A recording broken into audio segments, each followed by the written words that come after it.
about something very important that we all use every day: money.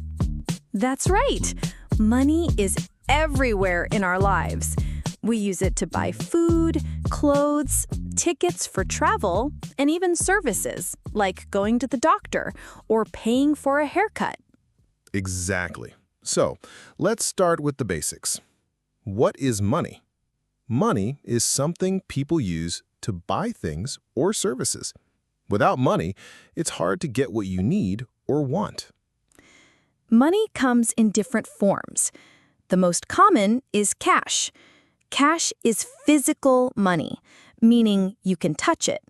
There are bills, which are the paper notes, and coins, which are the small metal pieces.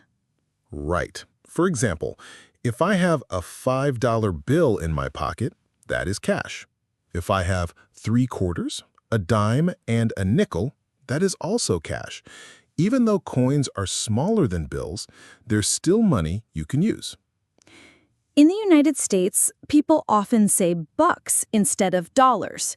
For example, instead of saying $5, you can say $5.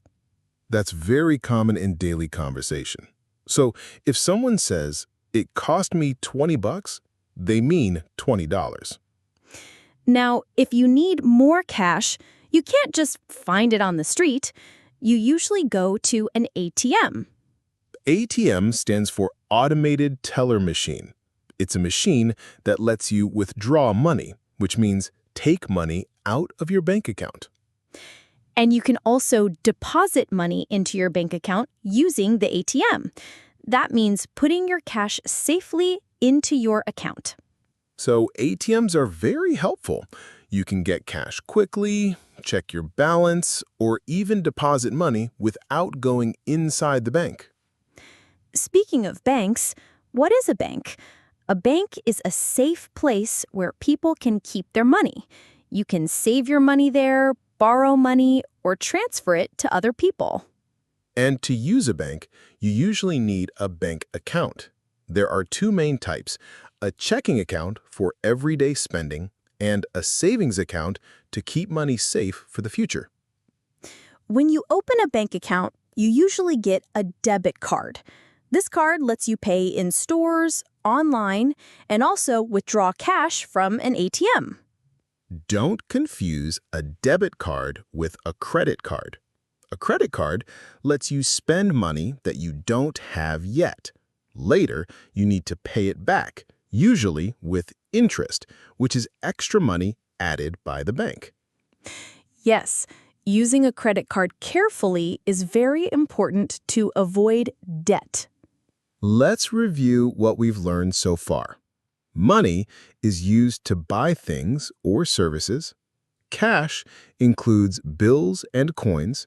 Bucks is slang for dollars. ATMs let you withdraw or deposit money. Banks keep your money safe in accounts. Debit cards use your money, and credit cards borrow money. Perfect. In the next part, we'll talk about spending money, different ways to pay, and some important words and phrases that English speakers use. We'll also discuss receipts, taxes, and some fun expressions about money. So stay with us and get ready for part 2, where we continue learning about money in English. Welcome back, everyone. In the last part, we talked about the basics of money: cash, banks, ATMs, debit cards, and credit cards. That's right. Now let's move on to something we all do with money: spend it. After all, money is useful only when you use it to pay for things. Good point. So, how do we talk about spending money in English? Let's start with the word to pay. When you buy something, you pay for it. For example, I paid $10 for lunch. Exactly. And when you pay, there are different ways to do it. The most common are cash, debit card, credit card, or check. Checks are not as common today, but they still exist. Most people prefer cash or cards. And recently, more and more people are paying with their phones using apps or Apple Pay. True. Technology is changing the way we pay. But It's still important to know the traditional forms. For example, if you go to a small shop, they might accept only cash. Let's give some examples. If I buy ice cream, I might hand the cashier a $5 bill that's paying with cash. If I use my debit card, I swipe or tap my card. If I use my credit card, it's the same action, but the money comes later. And if you pay by check, you write the amount on paper, sign your name, and the bank moves the money. Slow, but sometimes useful. Now let's talk about something you almost always receive after paying, a receipt. A receipt is a small piece of paper that shows what you bought and how much you paid. In some stores, they might send a digital receipt to your email. Right. And receipts are very important, especially if you want to return or exchange something. Without a receipt, many shops won't let you bring an item back. Another important word when talking about shopping is tax. In many countries, when you buy something, the price on the tag is not the final price. You also need to pay sales tax. Yes. For example, in the US, if something costs $4.50, the total might be $5 after tax. Different states have different tax rates, so the final price can change. Taxes can be confusing for visitors because the price on the shelf and the amount you actually pay are not the same. In some countries, like Canada or Japan, it's similar. But in many places in Europe, tax is already included in the price. That's good to know when you travel.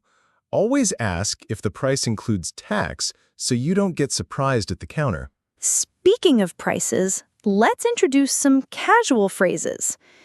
If something costs a lot, you can say, "It's expensive," or "It's pricey."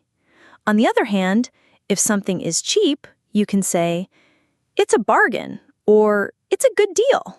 Exactly. And there's also the word affordable.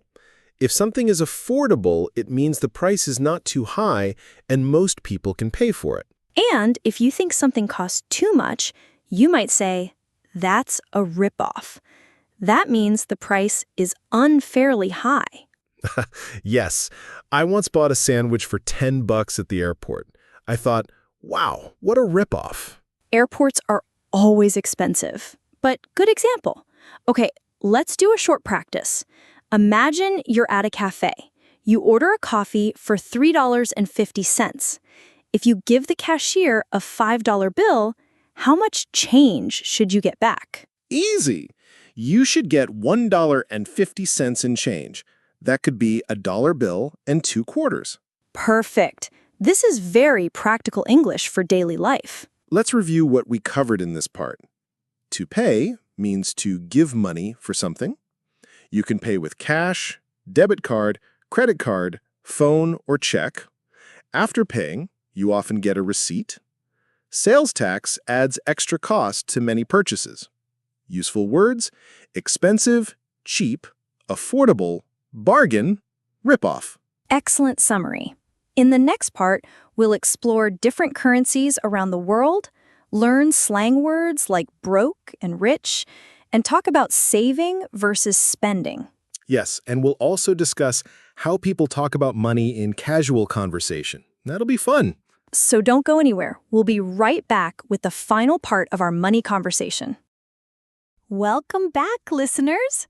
We've already talked about how money works and how to spend it. Now, let's move to our final part, different currencies, saving, and slang about money. Yes. First, let's start with currencies. The most common currency people know is the US dollar, written with the symbol $. But of course, there are many others. Exactly. In Europe, many countries use the euro, symbol euro sign. In the UK, the currency is the British pound, symbol pound sign. Japan uses the yen, symbol yen sign. And in China, the currency is the yuan or renminbi. Nice. And when you travel, you often need to exchange money. For example, if you go from the US to Europe, you exchange dollars for euros. This happens at a currency exchange office or at a bank. Right. The rate at which you change one currency into another is called the exchange rate. If $1 equals zero point 0.9 euros, that's the exchange rate. It changes all the time. Now let's talk about saving money. One common phrase is to save for a rainy day. That means keeping money for emergencies. Another phrase is to put money aside. For example, I put money aside every month for travel. It simply means you save regularly. And when you keep your money in a bank account, it might earn interest. That means the bank pays you a little bit for keeping money there. Of course, many people also spend money quickly. If you spend more than you should, you might say, I need to cut back on spending. That means you must spend less. Or you might hear the phrase, live within your means. That means don't spend more than the money you earn. If you make $2,000 a month, don't spend $3,000. Great advice. Now, let's make it fun. People use lots of slang words when talking about money. For example, in American English, people sometimes call money bucks. Instead of saying $10, you can say 10 bucks. Yes, and in British English, people sometimes say quid instead of pounds. For example, it costs 20 quid means 20 pounds. There's also cash as a casual word for money. Someone might say, do you have any cash on you? And if you don't have money, you can say, I'm broke. That means you have no money at all. On the other hand, if someone has a lot of money, you can say, he's rich, or even she's loaded. That's slang for very rich. Exactly. And sometimes people say money doesn't grow on trees. This is a common expression meaning money is not easy to get, so don't waste it. Another funny one is to burn a hole in your pocket. That means when you get money, you spend it very quickly because you can't wait. I know that feeling. I once got paid on Friday and spent most of it by Sunday. My money was burning a hole in my pocket. We've all been there. Okay, let's review some key points. Different countries use different currencies, like dollars, euros, pounds, yen. To exchange money, you need to know the exchange rate. To save money, you can say, save for a rainy day, or put money aside. To control your spending, use phrases like cut back or live within your means. Slang words, bucks, quid, cash, broke, rich, loaded. Common idioms, money doesn't grow on trees, burn a hole in your pocket. Perfect summary. These words and phrases will help our listeners talk about money in a more natural way. Exactly. And remember, learning money vocabulary is not only about shopping.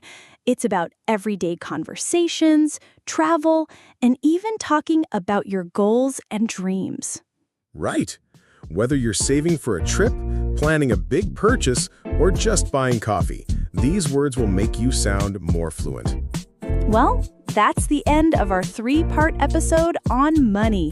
We hope you enjoyed learning with us. And we hope you feel more confident using English words about money in real life. Thanks for joining us today. And don't forget, practice every day. The more you use these words, the more natural they'll feel. See you next time.